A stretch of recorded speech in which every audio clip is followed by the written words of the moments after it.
একদম দোকানের মতো মুচমুচে হয়েছিল। তো এখানে আমি ছোলার ডালগুলোকে আগের দিন রাত্রিবেলা ভিজিয়ে রেখেছিলাম, পরের দিন ভালো করে জল ঝরিয়ে নিয়ে একটু শুকিয়ে নিয়েছি।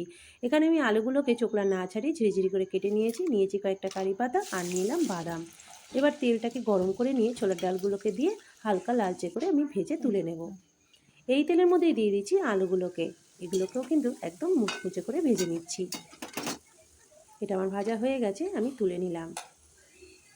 এবার এই তেলের মধ্যেই আমি বাদামগুলোকেও ভেজে নেব। এটাকেও আমি হালকা করে ভেজে নিলাম। এবার এগুলোকে তুলে নিচ্ছি। এই তেলের মধ্যে ভেজে নিচ্ছি কারি পাতাটাকে। এবার একটা বোলের মধ্যে আমি ডালগুলোকে, ছোলার ডালগুলোকে ভেজে তুলে নিয়েছিলাম আর নিয়ে নিলাম এর মধ্যে দিয়েছি বাদাম আর দিলাম আলুগুলোকে আর দিয়েছি কারি পাতা। সমস্ত কিছু দিয়ে এবার উপর থেকে বিট লবণ দিয়ে দিচ্ছি আর দিয়ে দেবো একটু গোলমরিচের গুঁড়ো আর দিয়েছি একটু লাল লঙ্কার গুঁড়ো।